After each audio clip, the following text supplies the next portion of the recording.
You worked for Mr. Ashcroft, did you not?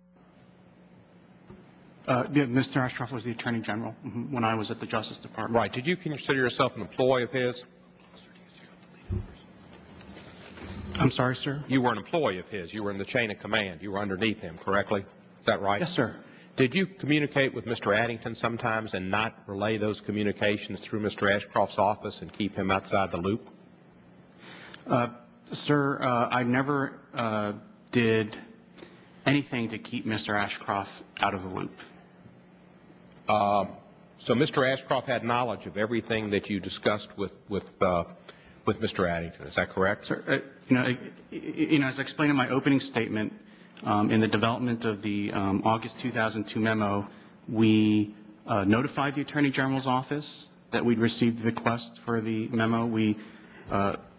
The Attorney General's office dictated who and whom we could not discuss it with. We shared drafts of the memo with the Office of the Attorney General, and the Office of the Attorney General approved the memo. There's no way that we... General Ashcroft ever expressed to you concerns about your relationship to his office vis-a-vis the communications you'd had with Mr. Addington and keeping him outside of the loop?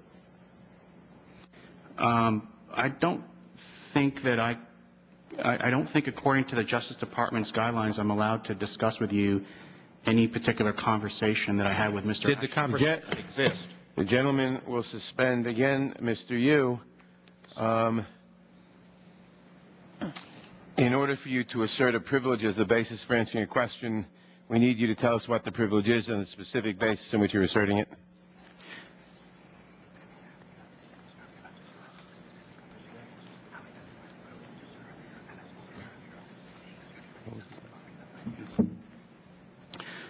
Sir, any information or conversations I had with any individual in the executive branch is covered by the instruction of the Justice Department by either attorney-client privilege or deliberative process privilege.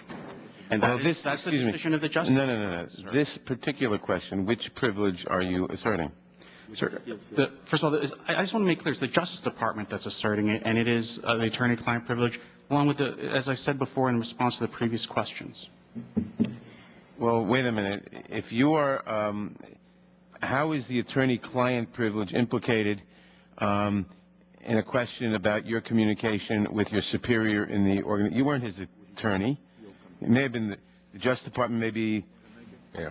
I mean, are you the attorney in your position, or were you the attorney in your position, OLC, of the attorney of the Attorney General?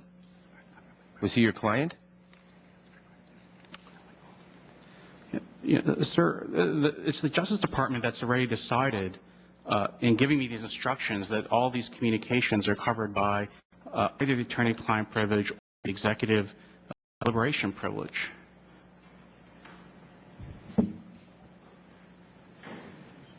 The instructions, we were given a copy of the instructions. He is not authorized to discuss specific deliberative communications, including the substance of comments on opinions or policy questions, or the confidential pre-decisional advice, recommendations, or other positions taken by individuals or entities of the executive branch. The questions, I understand it was, did you discuss, did Mr. Ashcroft, did Attorney General Ashcroft express concerns about your relationship with Addington, with Mr. Addington? That does not seem to fall within these instructions. He either did or did not express concerns.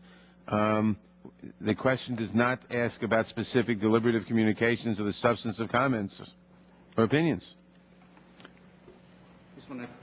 I just consult with my attorney. Certainly.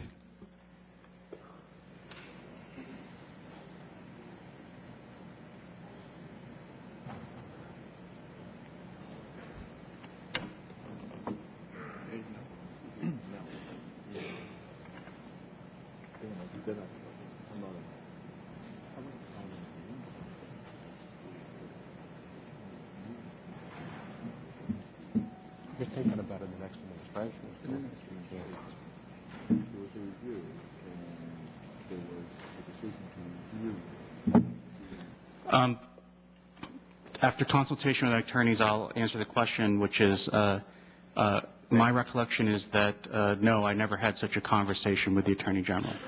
Did you have any discussions with the Attorney General at all where he expressed any concern that you were not operating within your line of authorities? Mr. Cohen, I do not recall any conversation of that nature. And so if the Washington Post reported that General Ashcroft was upset, and if General Ashcroft said he was upset about communications between you and Mr. Yu, the Washington Post and General Ashcroft would be mistaken or not have proper recall. Is that correct? No, sir. Let me explain. First of all, what General Ashcroft expressed to other people, or if he talked to the Washington Post at all, is beyond my knowledge. Right, it's beyond you. Let me ask you Your this. question was whether he expressed it to me. You, and you don't recall my that. answer is he... I've got that. You don't recall it. I've been here for a while. You articulated a definition of illegal conduct in interrogations, explaining that it must, quote, shock the conscience. Do you remember that? Is that accurate?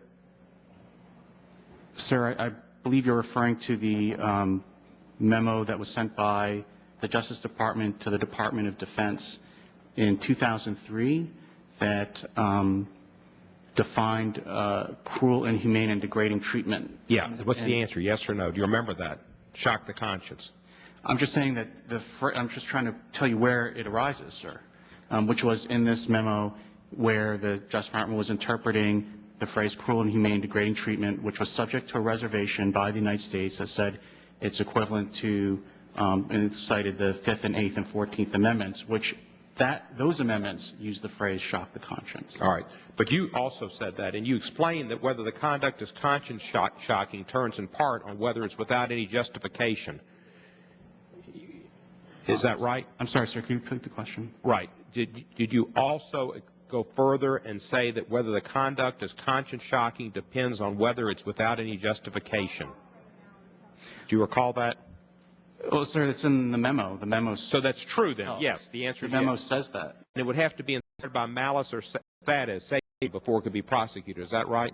Sir, I think that language is taken out of context in the sense that the memo, as I read it, does not say that you must have those characteristics. Where did those words come from? They come from, sir, in the memo, they come from the case law. They come from the decisions of the federal courts interpreting, when they interpret what does the due process clause require, and then they say, the courts have said, we interpret to mean shocks the conscience standard. There are federal courts that have, I did not create those words. Are you saying that the law states it's not how the person that's being tortured is receiving the treatment, but how the intent of the person who's torturing? So if I want to take somebody's fingernails out, if I think it's for the good of the country, that's not torture. If I want to cut somebody's appendage off, it's okay as long as I think it's important for the country? Sir, the memo does not say that. The memo quotes federal cases that cite this as one amongst many factors that courts consider when they try to determine what shocks. Let me ask you this. Is there anything you think that the president cannot order in the terms of interrogation of these prisoners in a state of war?